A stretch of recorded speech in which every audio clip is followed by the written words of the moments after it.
Hey Mighty Marlins, and welcome back to music class. This week in music, we are going to be creating our own musical sounds within the Google Chrome Lab. So let's check it out. Welcome to the Chrome Music Lab. Today we're going to be using the Songmaker, so click the arrow to get started. Doo-doo-doo-doo. First up, before we go any further, we're going to take a tour of this app. This arrow, if you click it, it will take you back to the home page. Here we have the restart button. This tool you only use if your song is absolute trash. If your song sounds horrible, is not good, click the restart button. It will delete everything that you created. Down below, we have down below, we have the play button. So the play button will allow you to hear and listen to the song that you created. Over here in this button, we have sounds. So you have sounds for your pitches over here where it says marimba, and sounds for your rhythm part of your song where it says electronic. Now, how do we undo that? Here we go. All right, over here we have a tempo button. This button changes the speed of how your song is played. So the higher the number is, the faster the song will go. The lower the number, the slower the song will go. Over here, we have the microphone tool. This tool is pretty neat. We'll check this out. If you sing into the microphone, it will place the pitches onto the grid for you. We're not going to worry about settings today because this is a little more complicated than what we're trying to do. The undo button is a better choice for most than the restart button. It'll undo your last click instead of deleting the whole song. And then lastly, the save tool is one of my favorites because this allows you to save your work so you can finish it later. If you complete your song and you really think it is awesome, it allows you to share your song with your friends and family via a link. So with that being said, let's start making music. So let's get started creating a song. So step 1, pick a sound for your melody.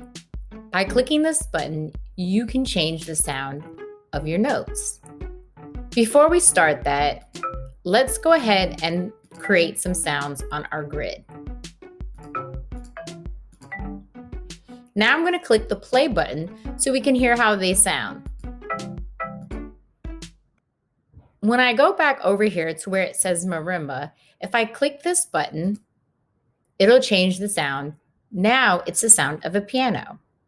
Let's take a listen.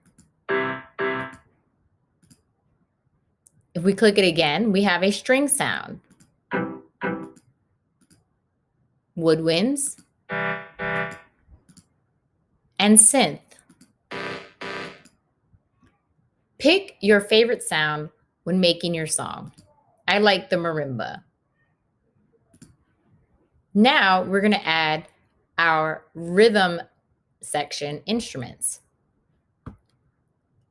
The circles at the bottom are going to be the boxes you want to click. If I click the circles on the top, it's going to result in this triangle shape. If I click the circles in the bottom, they're going to result in a circle shape.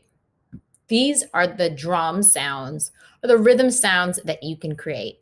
Let's listen to the electronic drum sounds. You can change the electronic sound to blocks. Drum, conga, and back to electronic. Select the sound you like the best. So I told you I would show you how the microphone tool works.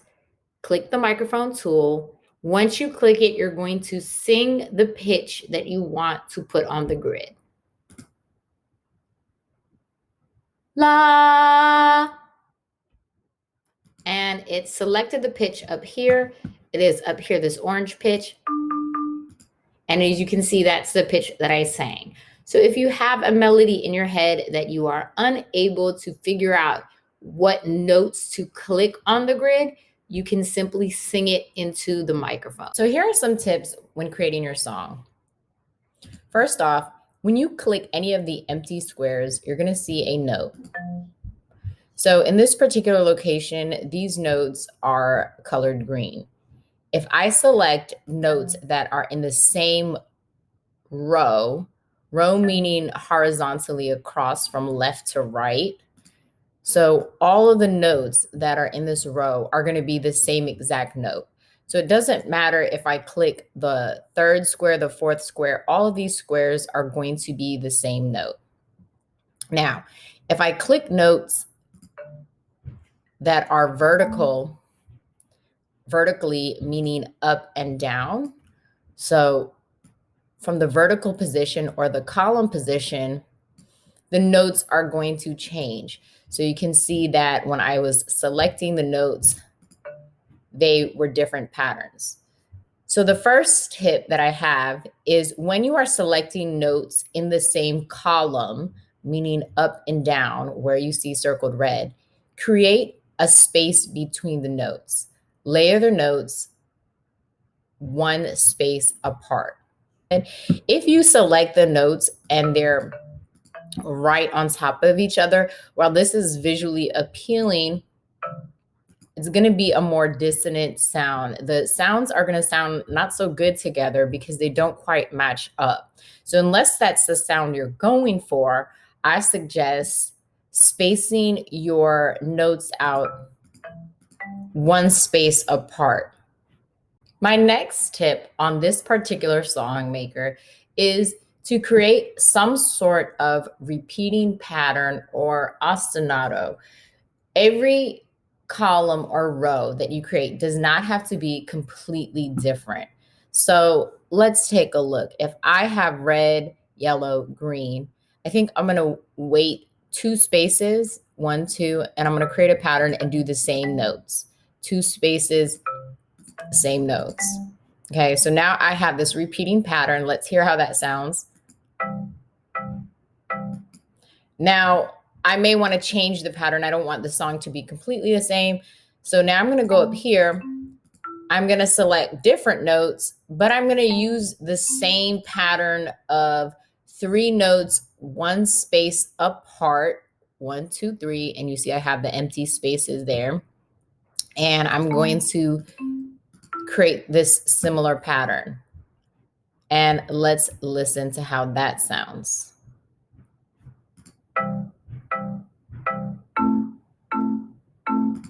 Okay, so I'm going to do the same thing, but I think I'm going to use some different notes, but following the same pattern that I used before. So I have 3 notes that have that are stacked vertically 1 space apart, 2 spaces from left to right, and I've changed the notes that I used for 3 different segments. Let's listen.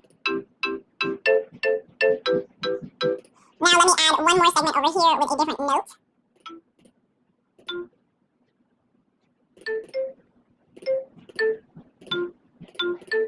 Now let's listen to the whole thing.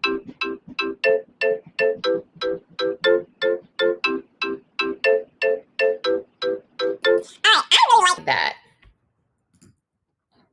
All right, now that I've created my melody using the colored blocks, so all of my melody is used with the blocks, I wanted to add some percussion or rhythm to my song. So like we said earlier, if you select any of the top circles, it's going to yield in a triangle shape and a circle shape on any of the ones that are at the bottom. So once again, my key for the rhythm section part is play around with it, put the beat where you think it sounds best. I actually went off camera, played around with the beat to something that I thought sounded good, and let's take a listen.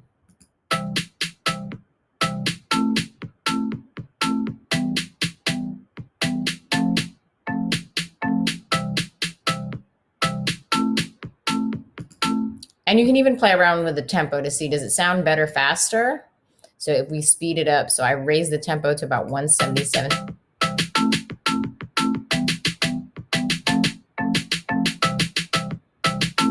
So once again, you can play around with it. So the second tip for this is indeed try to create a pattern. You don't have to have something new every section. I created the pattern, I changed the pitches, but I stuck to the same pattern that I was using.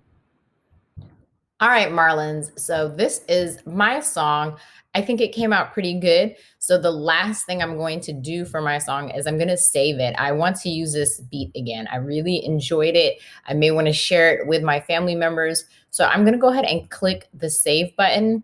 And the save button is going to save it as a link.